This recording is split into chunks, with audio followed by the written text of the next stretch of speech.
The test is in 4 parts: Part 1, Part 2, Part 3, and Part 4. Section 1. You will hear a man renting an apartment over the phone. First, you have some time to look at questions 1 to 5.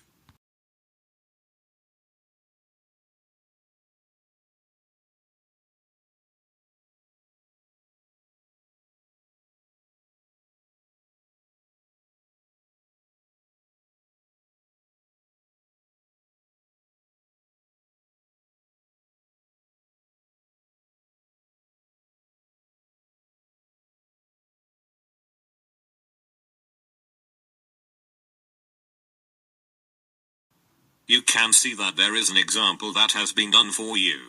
On this occasion only, the conversation relating to this will be played first. Hello, how can I help you? Hello, I want to rent an apartment. I saw your advertisement about 2-bedroom apartment on Bridge Street. The woman answers the phone. Bridge Street, so the word bridge has been written on the top of the form.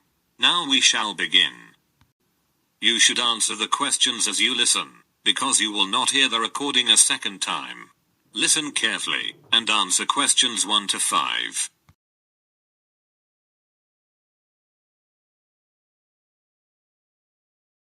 Hello, how can I help you? Hello, I want to rent an apartment. I saw your advertisement about 2-bedroom apartment on Bridge Street. Bridge Street 32, that's it? Exactly. But I have a couple of questions. Yes, I'm listening. Does rent include all the utilities, such as gas, electricity, phone, etc.? Yes, sure. You are only responsible to pay the rent. The lease includes cost for such utilities as gas, heat, water, electricity, and phone. Great. And what about the internet? Unfortunately, the internet is not connected. But you shouldn't worry about that. If you wish, you can contact the local providers to set up the connection. Okay. And what kind of public transport is near the apartment? It is very close to public transport. Both underground and bus station are about 2 blocks away. Very good. I think I'll rent this apartment. Very nice.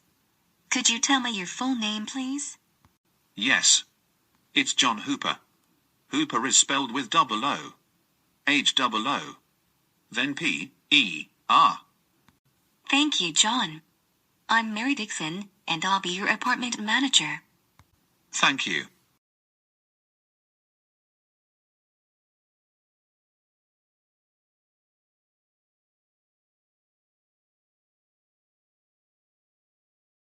Now listen, and answer questions 6 to 10.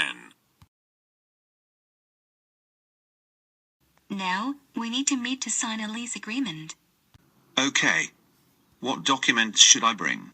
First of all, we require proof of your identity. Then, I can bring my driving license. I'm sorry, but driving licenses are not accepted. Could you bring your passport? Yes, sure. And do you require a tax bill? No, we're not requiring any bills. But you need to present your current employment contract. No problem, I have it. Anything else? Yes, we also need a reference from a friend or colleague, confirming your character. Okay. And what about a reference from an employer? We used to ask tenants for this reference a few years ago. But now we don't need it anymore. As well as your recent payslips, they are not required. Very good. I think I have all the documents. Is it possible to meet you today?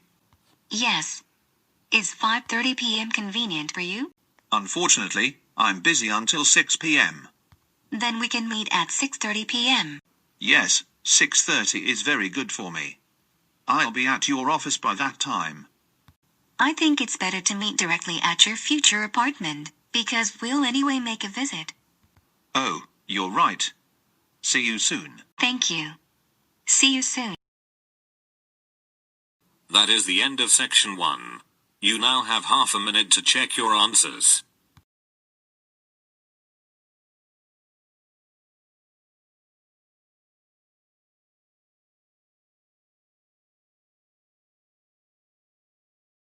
Section 2.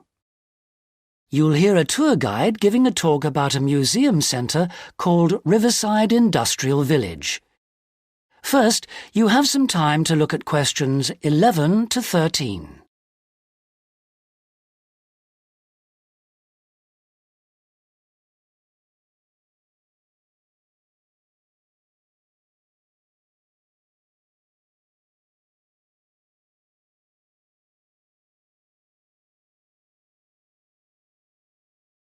Now listen carefully and answer questions 11 to 13.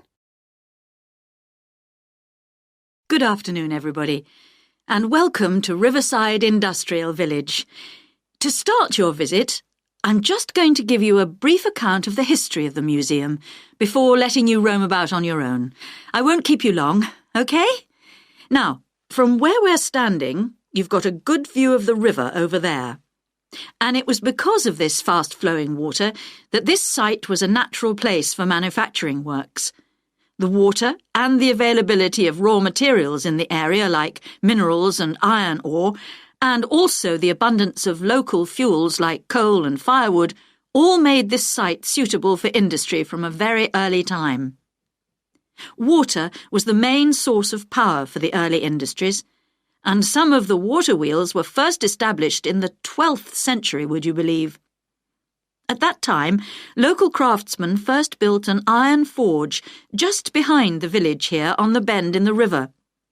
By the 17th and 18th centuries, the region's rivers supported more than 160 water mills, and many of these continued to operate well into the 19th century.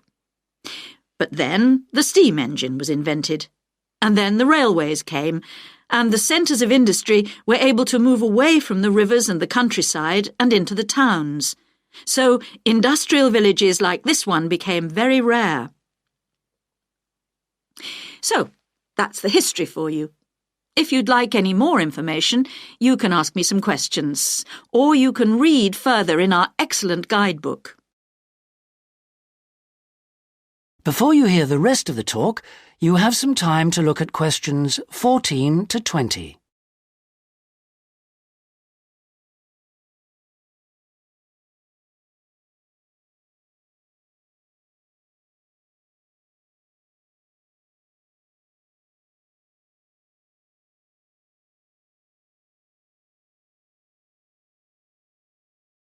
Now listen and answer questions 14 to 20. Now, I'm going to give you a plan of the site, and I'd just like to point out where everything is, and then you can take a look at everything for yourself. I've already pointed out the river, which is on the left, and of course, running along the bottom is Woodside Road. Got it? OK. Now, we're standing at the entrance. See it at the bottom?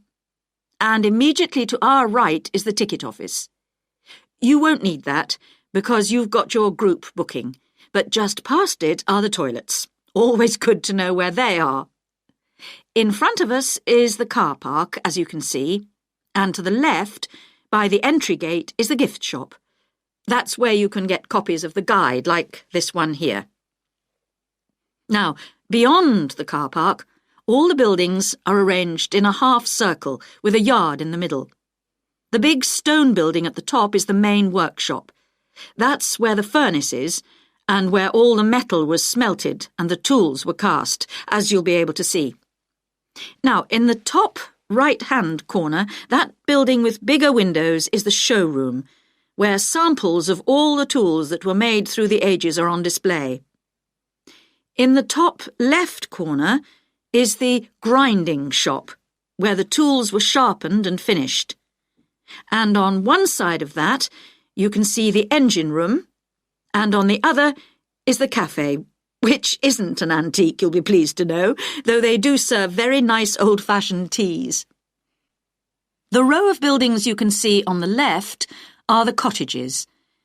These were built for the workers towards the end of the 18th century, and they're still furnished from that period, so you can get a good idea of ordinary people's living conditions.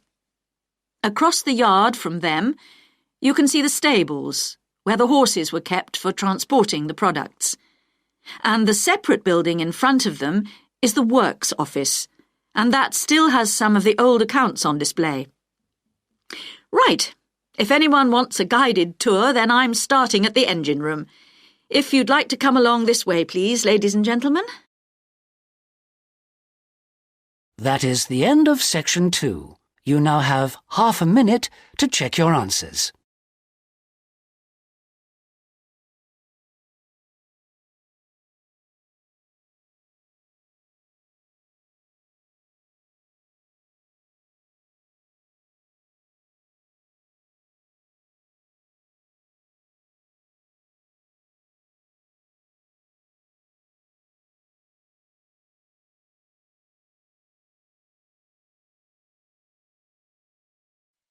Now turns to Part 3. Part 3. First, you have some time to look at questions 21 to 25.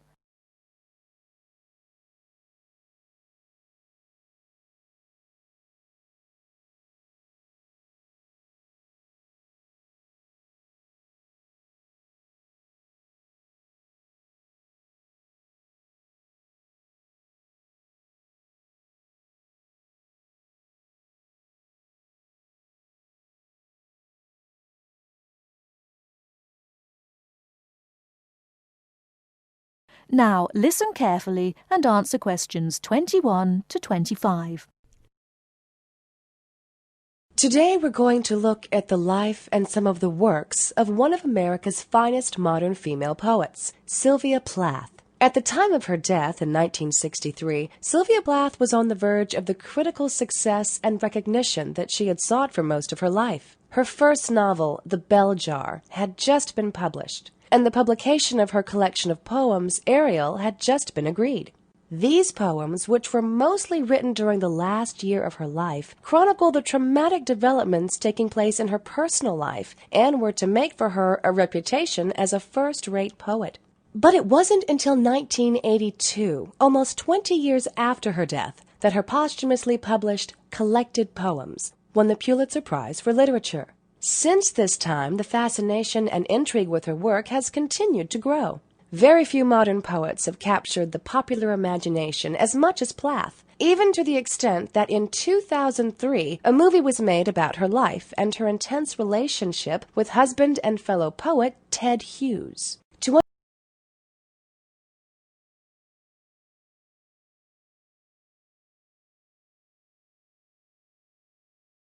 Before you hear the rest of the talk, you have some time to look at questions 26 to 30.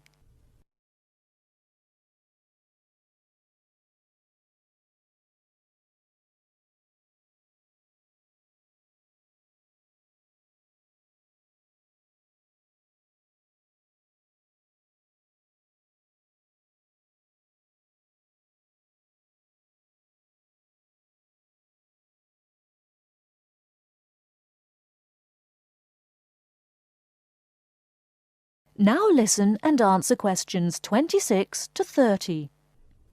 To understand the continued growth in interest in her work, we have to look at the issues which her life and work address. As Susan Bassnett writes in her book on women writers, dying as she did in 1963, Sylvia Plath never knew that so soon afterwards the problems of what and how women write was to become such a crucial matter, and was to be debated by so many other women. So Sylvia Plath was a woman writing about women's issues before they were recognized as being of any importance. Sylvia Plath was born in Robinson Memorial Hospital in Boston, October 27, 1932. She was the firstborn child of Otto and Aurelia Plath, both highly educated academic people. Her father, Otto, was a professor of biology at Boston University, but her mother had been subjugated into a domestic role as housewife, despite her level of education. Her father was not too pleased with the birth of his daughter, and demanded that his wife have a son within the next 2 years.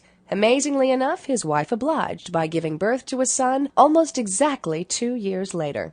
This domineering father figure became a common theme that recurred throughout Plath's writing. With the birth of her brother, Sylvia had to work much harder to win her father's attention and approval. When in 1936 Plath's father became ill, access to him became even more restricted, and Plath's main means of getting attention from her father was by achieving academic success. This meant that from an early age she began to equate love with success. In 1940, Plath's father died, and this left the family in a very difficult financial situation. They were forced to move away from the seaside home that Plath had enjoyed so much and into a suburb of Boston, and her mother had to take a part-time job to support the family. In 1950, Plath graduated from Bradford High School and won a scholarship to Smith College. In the same year, she published a short story entitled "And Summer Will Not Come Again," and a poem called "Bitter Strawberries." Plath's time at Smith was difficult as she had very high expectations of herself. She wanted to achieve immaculate grades, but she also wanted to be accepted by her peers, and an important part of being accepted was being popular and dating lots of boys. This was difficult because as a scholarship girl, she only had a very small allowance to spend on clothes and going out, and each year's continued scholarship was dependent on the level of her grades. In 1953, Plath won a fiction contest sponsored by Mademoiselle magazine and was offered the opportunity to go to New York as a guest editor. She relished this opportunity to spend a month working in a professional publishing environment. But Plath returned from New York feeling exhausted, and after hearing news that her application to a creative writing course had been rejected, she fell into what was to become one of her many depressions. That is the end of part 3. You now have half a minute to check your answers.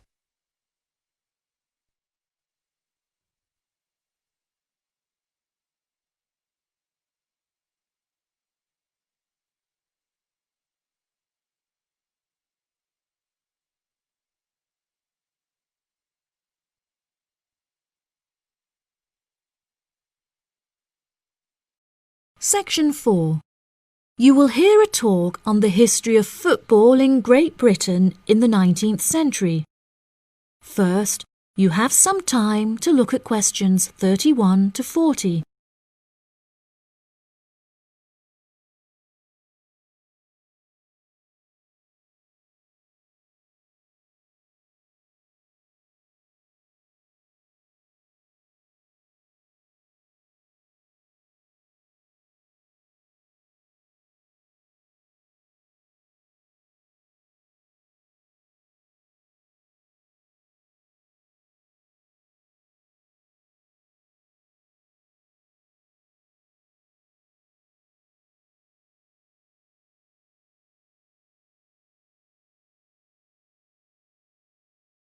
Now listen carefully and answer questions 31 to 40.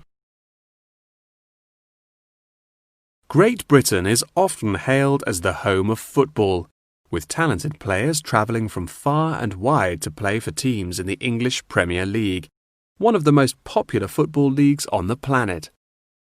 Today we are going to take a look back to the 19th century Great Britain, in an attempt to trace the evolution of the beautiful game, as it is now known. Prior to the 19th century, the game featured a wide variety of local and regional adaptations, which were later smartened up and made more uniform to create our modern-day sports of association football, rugby football, and Ireland's Gaelic football.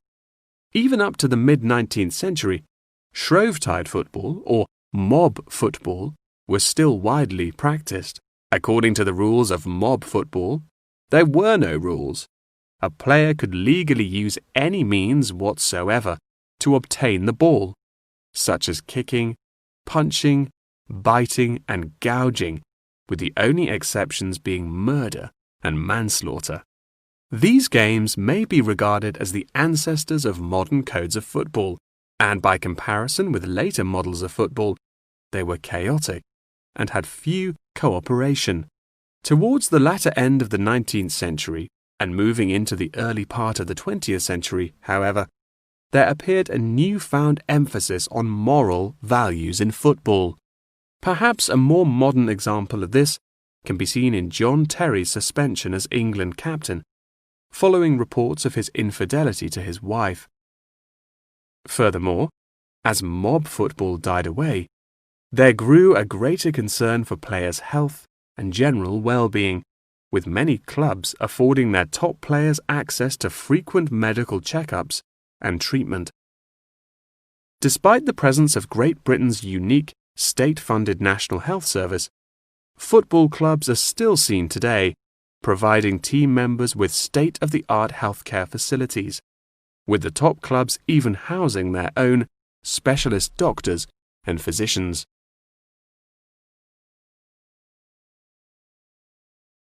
Today, football is a key feature of school children's day-to-day education, particularly for boys. With the help of football associations, all schools in the UK are boasting their own football teams. This mainly comes as a result of pressure put on schools and the government by concerned parents, who felt that football education taught their children valuable lessons and indeed vital life skills, such as teamwork and a drive to succeed. Nowadays, many of the UK's top football clubs provide training facilities and outreach programs in an attempt to educate the nation's aspiring youths. As I previously mentioned, it was only during the 19th century that football in its uniform concept truly began to emerge, with footballers previously playing according to their own versions of the rules. However, it was not until the early 20th century that different players actually began to play according to these standardized rules. Prior to the 19th century, football was played by all the major English public schools, including the likes of Eton College, Winchester College, and Harrow. In 1848, there was a meeting at Cambridge University in an attempt to lay down the laws of football. Present at the meeting were representatives of each of these major public schools, whom each brought a copy of the rules enforced by their own individual school's rules of football. The result of the meeting was what is now known as the Cambridge Rules, thereby uniting the rules from across the country into one simple document. However, the Cambridge Rules were not liked by all, and a new set of rules, Thring's Rules, compounded in the book The Simplest Game, became commonplace among dissenters. Across the country, improvements in infrastructure and public transport had a knock-on effect of dramatically increasing attendance to football games. Football quickly became a social event where spectators would meet friends, drink tea, and chat about the good old days. As football became more and more popular, it was decided that more money should be invested in maintaining the quality of pitches, amongst other things, and there was even talk of installing seating for spectators. However, the question of who was to foot the bill quickly became a divisive issue, with many believing that the government should fund football's development as a national sport. But in the end, the onus fell upon Britain's local and regional football clubs for the funding and development of the Football Association. They became responsible for the upkeep of football grounds, began to pay their best players a small salary, and organised competitions against other local and regional teams. And there began England's Football Association, or the FA, as we know it in its current form, the governing body of football in England. As the FA continued to grow and accumulate greater wealth, it was able to attract more and more talented young men from across the country, before finally accepting professional talent in the early 20th century. Today, football is played at a professional level all over the world. Millions of people regularly go to football stadiums to follow their favourite teams, while billions more watch the game on television or on the internet. That is the end of section 4. You now have half a minute to check your answers.